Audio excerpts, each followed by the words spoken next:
Yes, jadi sebenarnya public relation itu berlaku untuk when we are serving, but also apply to our own company. Gitu. Nice. Nah, itu yang harus dicermati, jangan buru-buru bilang bahwa kok nggak sesuai sama job desk. Karena apa? Karena it might be an opportunity. Karena mungkin bosnya lagi ngelihat lu udah jago di sini, gue kasih lo challenge yang lain deh, gitu misalnya Mas. Saya mau kasih kamu tanggung jawab yang berbeda, bisa nggak? Gitu. Itu sebenarnya preparation from the company to give you something bigger. Jadi one with comes with the knowledge and experience. Betul. Gitu. Jadi jangan berharap mendapatkan cuan lebih dari hanya existing skills and knowledge gitu. Exactly. Jadi bisa dari networking juga, kita expand of our networking, expand of our Ya, CEO Talks. Untuk hari ini kita bakal ngobrol-ngobrol tentang public relations. Wah, hari ini kita punya seorang OG, bisa dibilang. Beliau ini CEO dari VMCS Public Relations. Kita punya Mbak Vera Maki. Halo. Halo, apa kabar? Good morning. Good morning. Semangat pagi ya. Semangat pagi. Ya ampun. Wah, luar biasa. Mbak Vera, terima kasih udah hadir bersama kita hari ini pastinya. Sama-sama. Yes, pertama-tama aku mau nanya sedikit atau mungkin untuk kita yang ada di dalam industri, untuk kita yang ada di dunia entertainment, pokoknya public relations, mungkin sudah kenal Mbak Vera Maki. Tapi untuk teman-teman yang mungkin baru tahu, mereka mungkin sekarang lagi kuliah gitu kan ya, boleh cerita dikit gak sih untuk Mbak Vera sendiri sekarang kesibukannya apa aja? Oke, first of all, aku ngajar di London School Public Relation, ngajar untuk public relation, marketing communication, dan juga sekarang untuk entrepreneurship. I see. Gitu, kewirausahaan. Nah, ngajarnya dikombinasiin dengan menjadi CEO untuk VMCS, Communication and Social Impact. VMCS itu kepanjangan dari Vera Maki, VM-nya, CS-nya dan CS kata orangnya. Enggak sih. CS-nya itu Communication and Social Impact. So this is a PR consulting and social impact consulting untuk B2B, jadi untuk perusahaan-perusahaan yang ingin meningkatkan dan memperkuat reputation-nya, untuk meningkatkan kredibilitasnya, dan juga untuk meningkatkan hubungan dengan para pemangku kepentingannya. Apakah dengan media, kalau eksternal ya, dengan konsumen gitu, atau juga dengan klien-kliennya, dan internal juga dengan karyawannya. Oke. Dan juga dengan pemerintah. Wow. Jadi dan juga dengan NGO. Banyak ya ternyata ya. Banyak. Ini ada banyak sekali gitu. Iya. Public relations, what does that mean for you? Oh, it means a lot. Because my career start with public relation. It's like in 1998. Wow. Bahkan dari 1995 kalau mau bicara juga mengenai komunikasi, because I was an announcer before, jadi penyiar radio waktu siaran, waktu kuliah di Bandung. Jadi waktu itu I was studying International Relation, FISIP HI tahun 94 sampai 98. Di 95-nya masuk ke broadcasting, jadi penyiar sampai tahun 99. Jadi 98 lulus, tapi waktu itu kan pergi ke Houston. Nah, di Houston banyak konser-konser, jadi disuruh liputan live report waktu itu. Jadi ada Janet Jackson waktu itu, juga ada Alanis Morissette. Jadi waktu itu langsung liputan tentang siarannya. Then after that I come back to Jakarta, udah akhirnya masuk ke korporasi, ke public relation field until now. Gitu. Jadi hitung aja sendiri tuh dari 2024 sama 1999 ya, let's say 2000 ya 25 years lah ya. Iya, hampir 25 tahun di dunia ini gitu. Betul. Ya, public relations. Apa yang bikin betah di PR? Yang bikin betah di PR adalah dinamikanya, nggak pernah stagnan, bukan 1 tambah 1 sama dengan 2, 1 tambah 1 bisa 10, bisa 100 gitu ya, dalam hal bahwa it's about social science, tapi science tetap jadi tetap ada ilmunya, tapi ilmunya ini berkembangnya pesat sekali dengan adanya perubahan politik, perubahan ekonomi, perubahan teknologi, digitalisasi, karena cara kita untuk berinteraksi dengan manusia dialog, lalu juga dengan melakukan kampanye itu berubah terus. So I witness from the beginning, fixed line, telepon, angkat telepon, ya kan 1, 2, 3, 5, 4, 8, sekian gitu Mohon ya. maaf, ini tuh ngapain ya kalau boleh tahu ya? Dialing. Oh, dialing bukan gini ya? Ada yang begini, ada yang modelnya tuh ada buletan-buletannya 1 sampai 0, 1, 2, 3, 4, 5, 6, 7, 8, 9 sampai 0, and then we dial.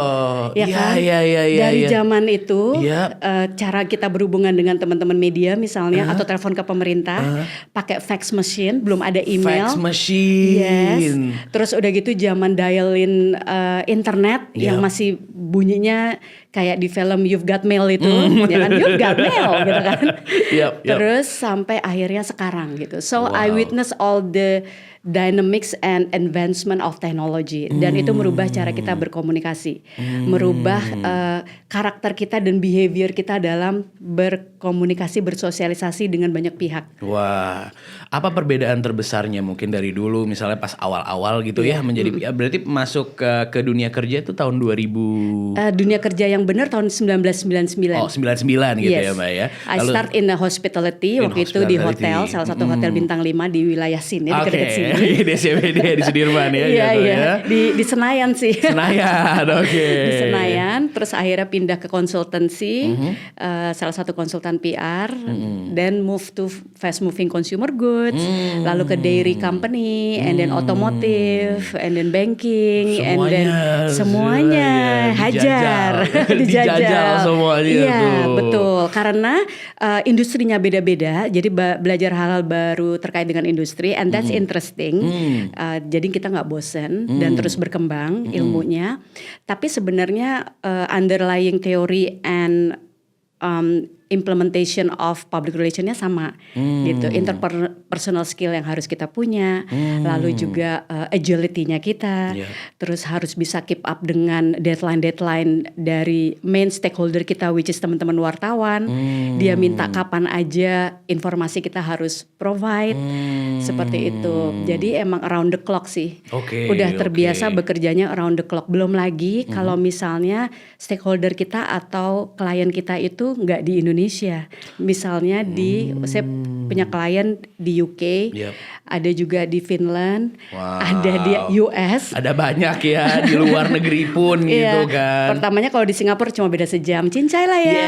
Hong Kong cincai cuma sejam. Kemudian ke UK 5-6 jam, Amerika 12 jam, ya kan. Jadi ya agility itu yang kita juga harus senang. Kalau enggak bisa stres gitu. Kalau saya sih senang aja, asik. Jam 9 malam di sana, jam 9 pagi siap-siap aja nih dapat email karena dia baru mulai kerja kan. Kita di sini udah mau bobo, udah di bawah selimut gitu kan. Ini masih ada HP-nya nyala gitu ya berarti. Betul. Ini interesting sih, apalagi di dunia public relations banyak teman-teman juga yang masuk ke PR gitu kan. Betul. Dan mereka ini menjadi salah satu jurusan favorit lah gitu kan jatuhnya. Kalau aku boleh nanya sedikit, kalau misalnya teman-teman nanti udah lulus gitu kan ya, mereka masuk mendapatkan first job mereka gitu kan. What was your first job like? My first job was amazing. I like it. Karena waktu itu kan kerjanya kebetulan di hospitality, di industri yang sangat sopan dan sangat proper. It's like banking ya, semua harus rapi.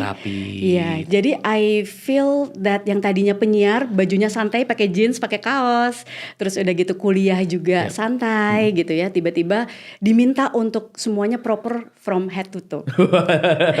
Dan pakai jas gitu bukan? Iya dong. 3 pieces. 3 piece ya. 3 pieces. Jadi pakai rok, pakai atasan, pakai blazer every day. Belum lagi pakai stocking, harus pakai stocking, terus pakai high heels. Iya, itu 180 derajat tuh ya dari seorang penyiar ya jatuhnya. Iya, benar. Jadi waktu itu sebenarnya pengen jadi wartawan. Karena tadinya kan broadcasting. Terus teman-teman banyak yang masuk ke TV jadi wartawan gitu. Dan kemudian saya tanya, ada opening nggak gitu. And then they said, beberapa dari mereka bilang gini, nggak cocok Fer. Nggak cocok Fer. Kita panas-panasan di depan gedung DPR Fer. Kayaknya bukan lu deh gitu. Terus aku pikir enggak, kok bisa juga gitu. Gue aja sekarang lagi di post di waktu itu dia di salah satu pengadilan negeri untuk ngecek berita-berita yang ada di pengadilan, apa aja kasus-kasusnya, dan harus nongkrong di sana gitu kan. Dia bilang, beberapa bilang nggak cocok. Dan kayaknya universe-nya juga mengatakan demikian sehingga nggak dapat aja di situ. Dan sebenarnya my ideal role itu sebenarnya kerja di Deplu.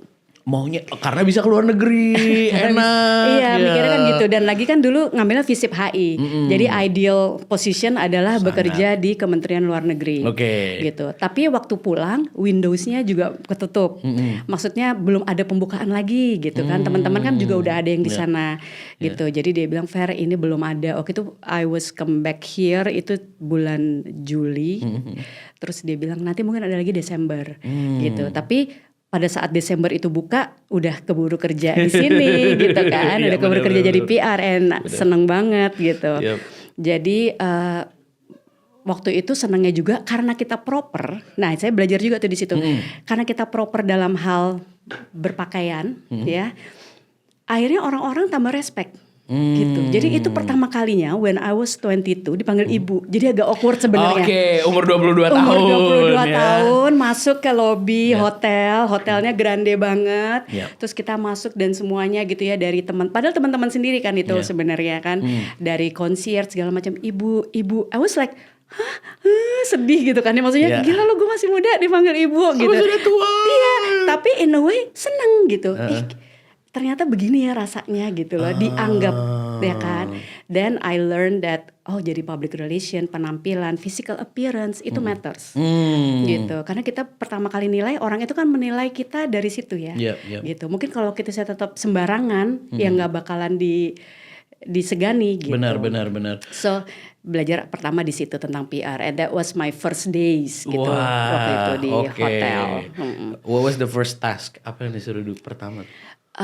First task langsung kerja. Jadi waktu itu langsung harus bikin clipping. Dulu tuh press clipping. Press clipping namanya. Press clipping. Nih ya. Jadi media monitoring. Kita harus monitor pemberitaan-pemberitaan. Jadi kita langganan koran. Aku nggak tahu deh, Willy ngerti nggak ya apa yang aku omongin?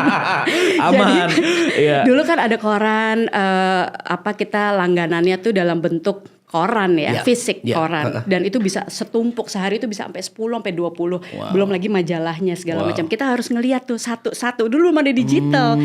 Handphone juga waktu itu kayaknya belum ada deh tahun 99. Ada sih handphone, tapi kan belum ada digitalisasi. Bukan smartphone lah ya. Bukan, cuma texting, smart texting gitu ya. Jadi kita bener-bener ngelihat, baca semuanya gitu, kita scan. Terus ada berita nih tentang hotel ini. Terus kita gunting, diklipingin, taruh di kertas, di lem.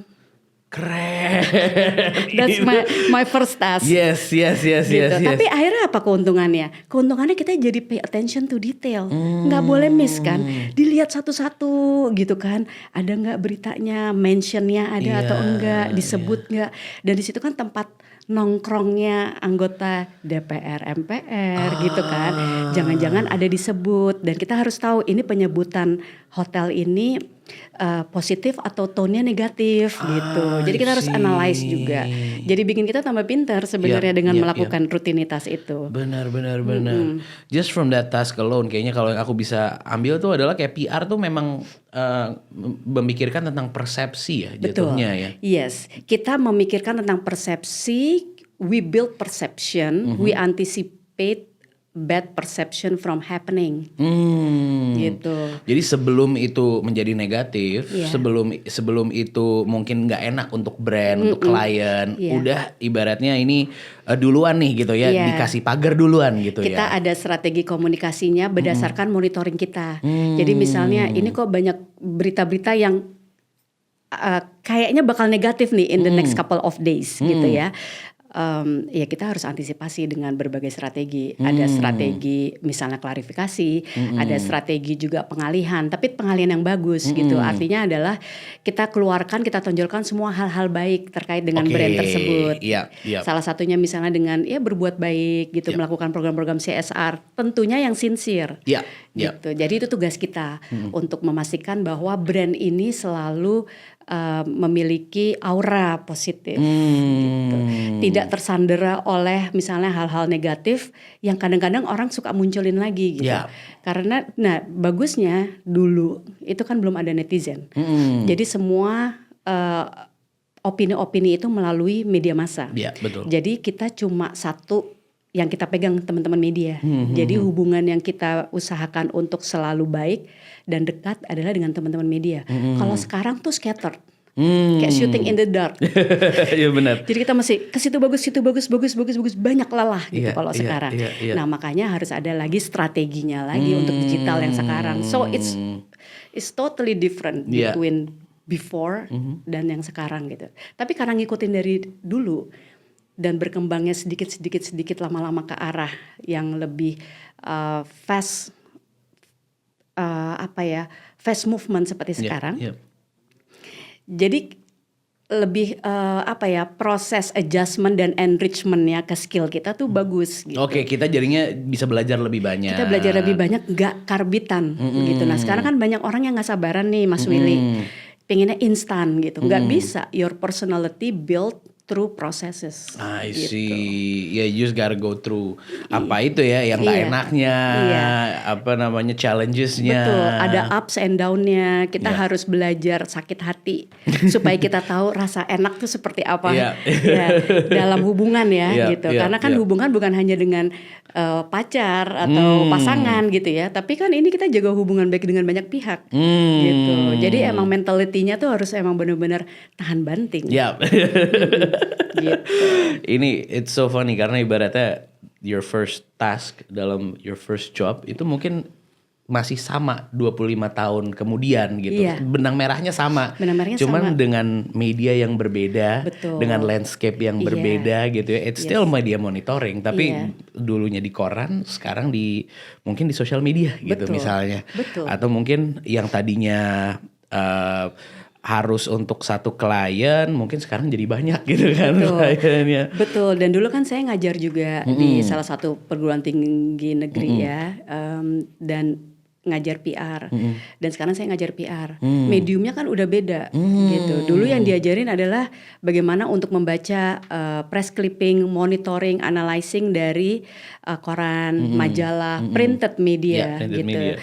Tapi sekarang bagaimana melihat social listening, ya kan, melihat komen-komen, ya kan, share of voice, udah ilmunya berbeda. Dan sekarang S2 itu udah ada S2 social media gitu loh. Oh emang fokusnya fokus tuh di US ya. Kita kan patokannya kalau PR itu industri yang termajunya di US sama UK. So we always kiblatnya ke sana. Nah, yang kalau kita pantau adalah sekarang Master of Art or Master of Science gitu ya. Biasanya cuma in communication atau in public relations. Sekarang ada in digital analytics. Terus in website development, in social media. Gitu. Jadi segitu pentingnya, makin detail gitu makin ya. Detail, ya benar. I love that. Gila sih, ini satu hal yang apa ya?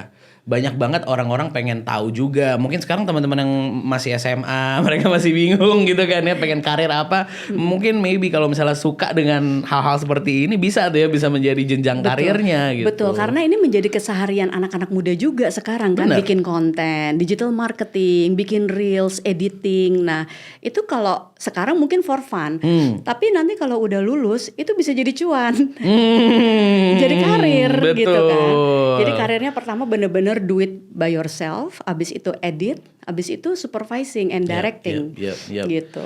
Wow, ini it's just in another professional way aja gitu. Apa yang kita lakukan hari-hari, tapi levelnya aja beda. Levelnya gitu. Berbeda, angle-nya harus mengikuti permintaan dari bisnis misalnya, ya kan. Terus juga permintaan dari kliennya, ada outcomes yang diminta. Tadinya kan cuma output aja, yang penting gue posting aja gitu. Tapi kan tuntutannya adalah engagement rate. Tuntutannya adalah gimana ini bisa link ke loyalty terhadap brand. Nah, tergantung nih ya, goalnya apa nanti.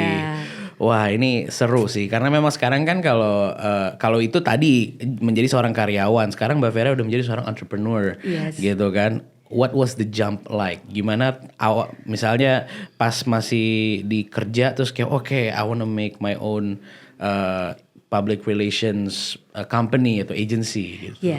Jadi journey-nya ini cukup panjang karena saya itu orangnya sangat prudent, hati-hati gitu ya. Jadi banyak ketakutan, tapi sebenarnya ketakutan itu because I'm very excited for this journey. Ya kan, kalau punya mimpi kan harus bikin kita takut ya. Betul. Kalau nggak bikin kita takut, nggak deg-degan, bikin kita nggak anxious, that means it's not big enough gitu kan. Banyak yang bilang begitu. And that's true gitu. Nah jadi ini tuh bikin saya deg-degan. In a way nggak bagusnya adalah jadi ketahan terus karena takut gitu. Nah sebenarnya ingin menjadi entrepreneur tuh udah sekitar 10 tahun yang lalu pengennya. Dari 2020 ya, karena kan VMCS berdiri 2020. So dari tahun 2010 tuh udah pengen gitu, hati tuh udah menggelora resah gitu pengen. Tapi nyalinya belum kekumpul semuanya. Jadi dari situ banyak mentorship, ngobrol sama teman-teman, mentor aku banyak gitu. I don't hesitate to have many mentors gitu dari berbagai disiplin ilmu. Jadi minta advice, minta view gitu. Because mungkin juga karena apa ya, percaya nggak percaya, because I'm a Gemini. Ya kan? Gemini. Maunya banyak, nggak pernah cuma satu pilihan, selalu banyak pilihan, selalu banyak bingungnya. So I need more point of view dari dulu. Ngobrol sana sini, baik di perusahaan sama bos, terus udah gitu sama ex bos gitu, ayah ibu ya, bapak ibu pastinya, kakak semua, sampai akhirnya nyali kekumpul, terus modal dikit-dikit ngumpulin gitu ya, karena kan biasanya bootstrapping ya kalau entrepreneur itu, awalnya pasti pakai modal sendiri dulu gitu, portfolio juga dikit-dikit dibangun gitu ya, sama build a good rapport ya dalam hal PR gitu. Kita apa sih yang dilihat, skillsnya, soft skill, hard skill, technical skill itu dibangun terus. Gongnya adalah di 2020 gitu. Jadi 2018 siap lepas landas tuh. 2 tahun tuh berarti tuh 2 tahun gitu. 2018 sudah siap lepas landas, 2019 udah akhirnya mau setting-setting, 2020 kita jalanin, at the same time COVID. Betul, 2020 itu tiba-tiba langsung dar. When you jump itu ternyata tiba-tiba dikasih. Jamnya tuh kayak di pinggir jurang yang harusnya jamnya itu adalah ke garden yang hijau bagus. Ini jurang. Jadi terbang tingginya tuh jurang loh. Tiba-tiba jurangnya melebar. Uncertainty waktu itu ya. Nggak ada yang tahu what's going on. Remember itu bulan Maret kan. That's exactly 1 Maret itu mulai 2020 mulai VMCS. Aduh, aku kebayang gitu ya rasanya seperti apa. Navigating itu kan bingung, uncertainty. Even negara kita aja nggak tahu waktu itu what's going on. Betul. Ya kan, ya udah. Tapi akhirnya selalu ada kesempatan dalam setiap krisis gitu ya, atau setiap isu gitu. Jadi kesempatannya adalah karena ada uncertainty dalam waktu itu COVID-19, orang kan bingung ya, ini informasi dapat dari mana? Ya kan, terus komunikasi ke karyawan bagaimana? Terus kita mau kasih tahu pabrik tutup atau buka atau harus vaksin, itu caranya bagaimana? Dan VMCS dengan beberapa kliennya membantu dalam hal itu. I see. So in a way, ibaratnya pada saat itu kebutuhan akan PR tuh malah bertambah ya? Betul. Wow. Jadi di sini ya aku lihat bahwa pada saat itu kan banyak simpang siur berita, banyak hal-hal yang mungkin perusahaan ada yang tutup, ada yang mungkin harus ditutup paksa gitu kan jatuhnya. Bahkan waktu itu kan dalam hal dari pemerintah aja juga ada sedikit perbedaan dalam hal mereka menghimbau masyarakat ya 3M, ada yang bikin 5M, ada yang bikin 6M gitu kan, yang kayak gitu-gitu juga kedisiplinan mereka dan bagaimana memastikan bahwa mereka itu takut sama COVID, karena banyak yang nggak takut kan. Betul. Nggak mau pakai masker, nggak mau divaksin, tapi nularin orang gitu kan. Benar. So itu mencekam, tapi ada opportunity pada saat itu untuk VMCS.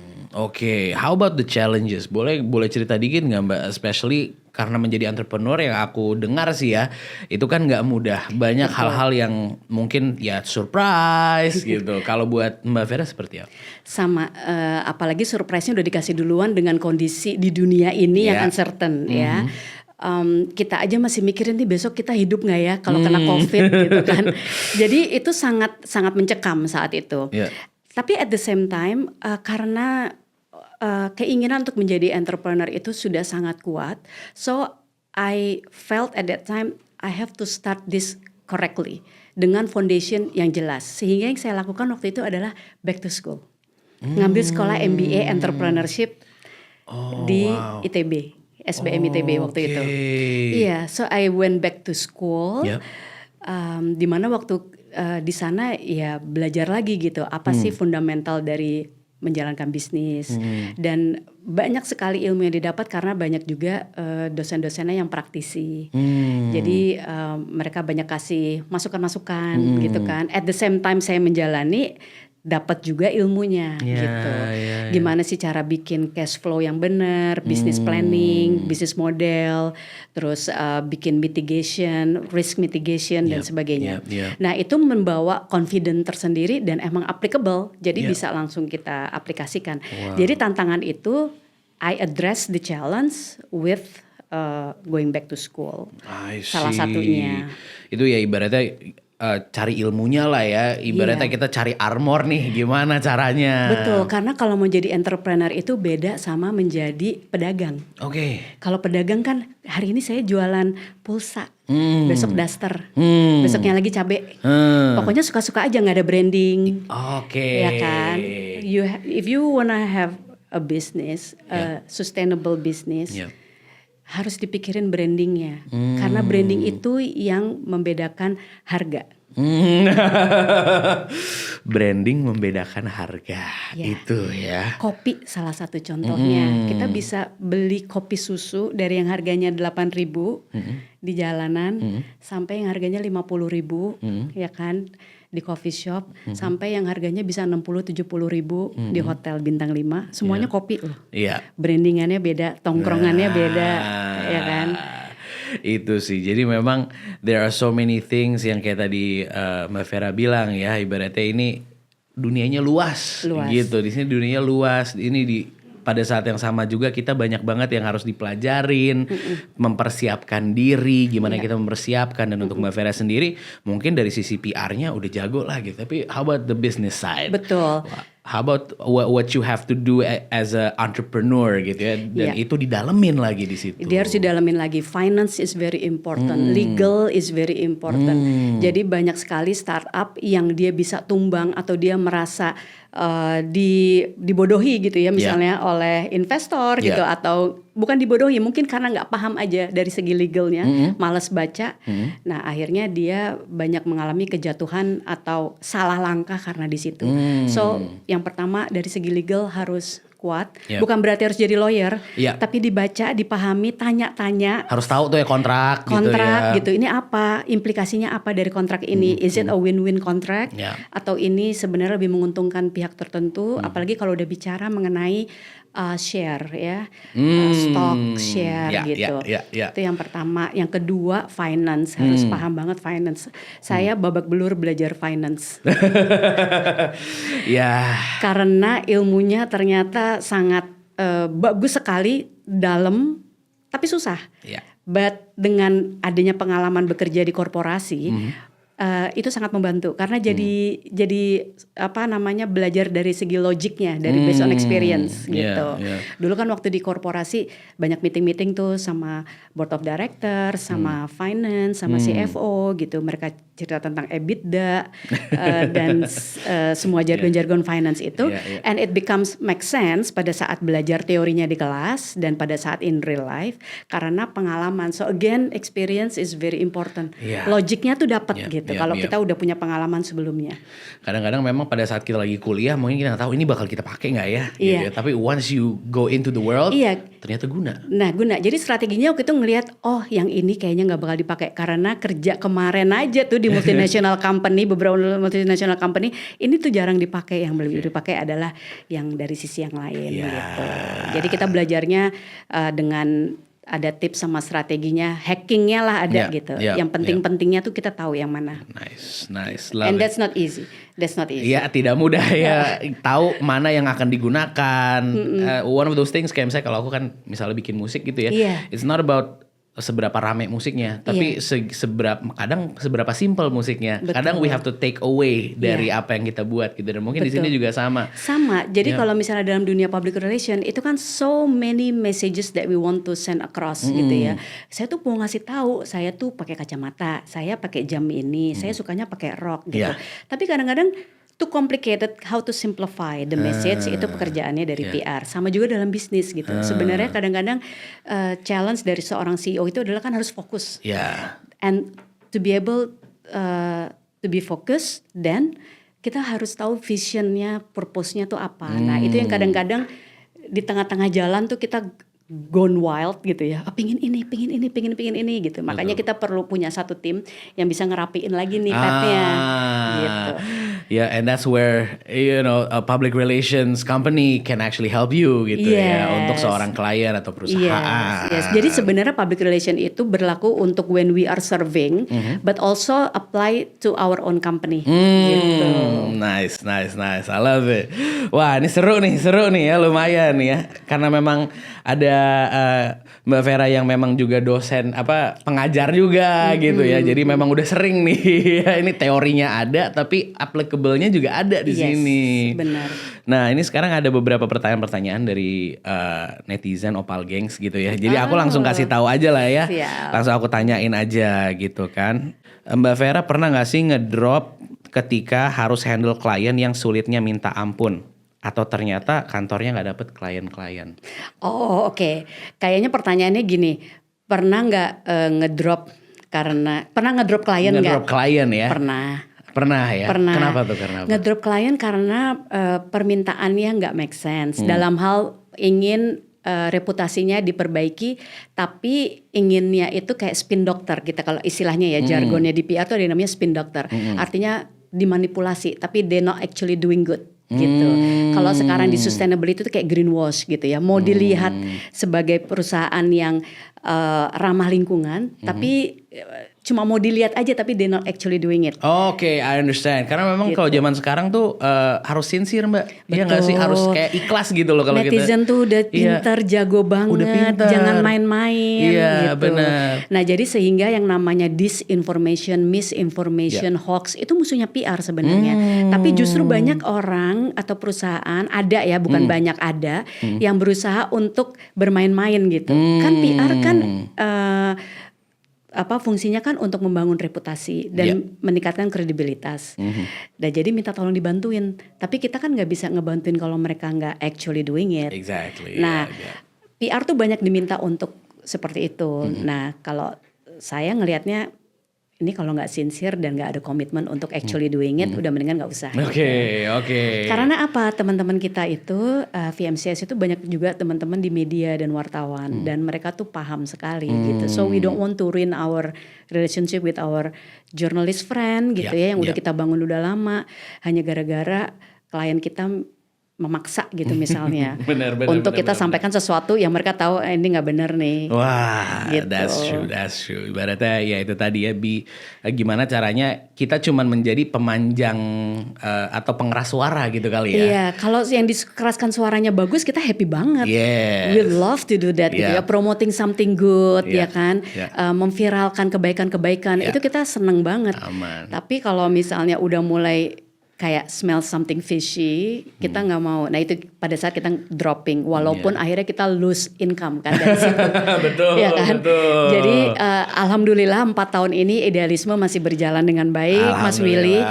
Nah itu yang pertama. Yang kedua, pernah nggak sih tadi kekurangan klien gitu misalnya? Klien. Tentu ada, kan kita punya projection, business projection gitu. Nah tapi kan udah ada antisipasinya. Jadi kita benar-benar berpikir, oke, kita punya revenue stream namanya ya. Kalau kita belajar di entrepreneurship study itu seperti halnya kita menabung harus di banyak pundi-pundi, tidak hanya di satu basket. Begitu juga revenue stream. Revenue stream itu jangan cuma dari satu bidang aja, tapi harus dari banyak yang lain. Sehingga VMCS itu yang pertama kita punya servicing dalam hal media relation, communication strategy, tapi ada juga dalam hal VMCS Academy. Di situ adalah kita memberikan corporate training, ada juga personal training, public speaking is now important. Banyak business owner yang minta one on one gitu sama saya. ajarin dong, coaching dong untuk gimana public speaking. Gak cuma public speaking, tapi juga untuk negotiation, persuasion skill gitu. Nah itu juga masuk ke dalam satu stream kita. Dan yang ketiga adalah dengan program-program yang lainnya, misalnya kita bikin online training gitu, asynchronous training. Kayak misalnya sekarang kan banyak ya, bahkan kampus-kampus itu juga banyak mengeluarkan sertifikasi. Nah, kita juga melakukan hal yang sama. Gitu. Jadi ibaratnya have not just one, don't have all your eggs in one basket gitu. Betul. Lah ya. Ada banyak ya di situ. Satu lagi itu kita punya yang namanya collabs. Jadi kita berkolaborasi dengan UMKM, gimana bantuin mereka untuk bikin branding, karena UMKM pun ya, like I mentioned, butuh branding gitu. Termasuk branding itu sesuatu yang harus mereka lakukan dalam hal customer service, jawab permintaan dari konsumen, gimana caranya memastikan produknya deliver on time gitu. So sama packaging branding gitu. Saya tuh makanya kalau pergi ke UMKM festival gitu, yang dilihat tuh itu apa namanya, keselarasan antara si packagingnya, terus promotionnya di packaging, color coordinationnya gimana. Ada tuh, ada ilmunya tuh di situ. Ada ilmunya gitu. Jadi orang tuh mau beli yang kanan apa yang kiri sih? Nah itu kan pasti dia ngelihat physical appearance-nya. Mau makan biskuitnya di dalam kan kagak boleh ya. Iya. Gak kelihatan juga ya packaging di luarnya. Iya gitu. Oke, very interesting ya, very interesting. Kita lanjut ke pertanyaan berikutnya nih ya. 3 prinsip yang penting untuk dipegang sama Mbak Vera ketika bekerja, apalagi menjadi seorang entrepreneur. 3 prinsipnya apa, Mbak? Cuma 3 ya. Ada banyak ya kayaknya. Harus banyak nih, soalnya banyak aspek. Tapi nggak apa kalau 3. Sebagai entrepreneur ya Mas Willy ya. Kalau yang pertama itu kita harus punya visi dan purpose yang jelas. Tanpa itu kita akan tersasar dan kasihan timnya kalau kita nggak tahu where to go, nanti gimana mereka bisa kerja gitu kan. Kadang-kadang mereka mikirnya nggak ada clear direction nih gitu. Sering banget ya, bahkan di perusahaan besar pun yang sudah established kadang-kadang lost in translation dalam hal itu. Jadi yang saya berusaha untuk terus pegang dan sampaikan ke tim itu adalah purpose-nya jelas, direction-nya jelas. Itu prinsip yang pertama sebagai seorang leader, terutama entrepreneur. Dan yang kedua tentu ya integritas ya. Gitu. Apalagi kita jasanya itu adalah jasa public relation, ya kan, yang bergerak di bidang membangun reputasi, membangun opini, membangun persepsi gitu. Jadi dari kitanya sendiri juga sudah harus punya dan aware terhadap elemen-elemen tersebut dalam kita bekerja. Yang ketiga membangun tim. Gitu. Timnya. Jadi timnya itu harus dibangun dengan solid gitu ya, karena kan kita nggak kerja sendirian. Tapi ada timnya, berarti timnya dikasih training yang proper, diajak juga untuk maju bersama gitu ya. So growing together is very important. Follow up question about the team gitu ya. Kalau tim itu buat Mbak Vera itu seperti apa sih? Apakah itu kita harus saling kenal satu sama lain? Apakah kita harus seperti keluarga? Atau seperti apa sih Mbak Vera memandang sebuah tim? Tim itu harus mengenal satu dengan lainnya, karena dan dengan demikian komunikasi itu penting ya, because I'm in the public relation industry, komunikasi, sehingga yang ditekankan yang paling utama itu adalah tentu komunikasi. Ya, artinya adalah ada open dialogue, being transparent, being honest, dan kita kenal satu sama lain sehingga pada saat terjadi konflik, pasti kan akan ada konflik, nggak mungkin nggak ada. Iya betul. Kita paham nih gitu kelakuan nih masing-masing kayak apa sih gitu. Nah itu butuh waktu juga, nggak gampang kan, karena kan understanding about personality itu juga harus ada skill tersendiri. Betul. Ya kan, aku memahami Mas Willy, aku memahami kenapa aku ngomong sama Mas Willy harus misalnya dengan nada rendah, tapi sama dia gue track nggak apa-apa. Outputnya sama gitu. Karena beda personality gitu. Jadi aku ngajarin juga sama teman-teman di tim untuk you have to understand about different personality, not only for the team actually, but also to understand the client, and in bigger sense to understand the consumer. Karena kalau kita understand consumer target audience kita tahu tuh gimana cara ngedapetin mereka supaya mereka membeli produk kita gitu. Dan itu jadi it applies in many level of our life sih. Tapi kalau balik lagi ke tim ya itu kita karena kita kompetensinya dan yang kita jual ada komunikasi, we better very good in this. Yes. Gitu. Ibaratnya internalnya harus communicate dengan benar, dengan efektif, baru nanti bisa keluar. Jadi gitu. koordinasi itu penting, alignment itu penting, put aside egos untuk bigger purpose gitu ya. That's beautiful. Oke, ini ada satu lagi. Oke, kalau pandangan Mbak Vera untuk bisnis PR di Indonesia menjanjikan atau tidak? Tentu sangat menjanjikan. Apalagi sekarang serba transparan ya. Kalau saya bilangnya we are living in the fishbowl. Kita ngapain aja kelihatan kok like here.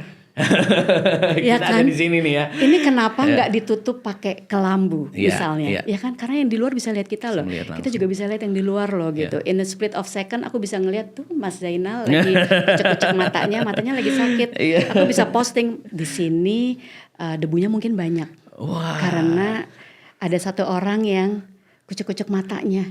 Kayaknya kena debu nih. Polusi di sini. I can create a nasty message like that. Benar. Karena melihat, ya karena observasi. Nah, sehingga balik dari situ, yang penting adalah bagaimana kita bisa memanfaatkan open communication ini untuk sesuatu yang baik. Gitu. Apalagi sekarang kan lagi, you know lah ya, Mas Willy lagi rame-ramenya banyak hal dalam current affairs gitu kan. Dan yang bagus adalah banyak hal yang bisa kita cepat tangkap. Betul. Dan juga akhirnya bisa kita bereaksi dengan cepat. Betul. Sehingga bisa mengantisipasi bad things from happening gitu kan. Nah itu PR. That's PR. Itu ya. Itu ibaratnya dengan dinamikanya, dengan semudah itu orang bisa membuat persepsi. Betul. Gitu ya. Selama sosial media itu masih ada, belum ditutup. Selama itu juga public relation business is there. Akan terus demand-nya akan terus ada. Nice. Satu lagi tips Mbak Vera untuk anak-anak muda yang baru aja masuk ke dunia kerja. Ini anak muda di jurusan apapun ya Mas? Apapun ya. Oke. Tipsnya yang pertama growth mindset. Jadi artinya apa sih growth mindset gitu? Jangan dikit-dikit nanyain job desk. Job desk is very important. Tapi karena itu menentukan secara struktur ya bahwa kita kerja itu jelas gitu ya, nggak serabutan. But if you are given the opportunity along the way to do something else beyond your job desk, nah itu yang harus dicermati. Jangan buru-buru bilang bahwa kok nggak sesuai sama job desk. Karena apa? Karena it might be an opportunity. Karena mungkin bosnya lagi ngelihat lu udah jago di sini, gue kasih lu challenge yang lain deh, gitu misalnya Mas. Saya mau kasih kamu tanggung jawab yang berbeda, bisa nggak? Gitu. Itu sebenarnya preparation from the company to give you something bigger. Jadi jangan digibahin. Gitu. Tapi justru gini, kalau saya dulu dikasih kerjaan yang berbeda, seneng banget karena I learned something new gitu. Dan sini deh, ayo kerjain bareng, bisa belajar, ayo gitu. Jadi ayo sini, mana bawa sini gitu. Jadi kita ada kayak thirst of learning something new. Iya. Kadang-kadang memang gitu ya. Kita dikasih pekerjaan itu karena maybe it's a new opportunity. Mungkin ada sebuah posisi yang mungkin bisa di-fill gitu ya jatuhnya. Betul. Karena dulu pernah nih my real experience.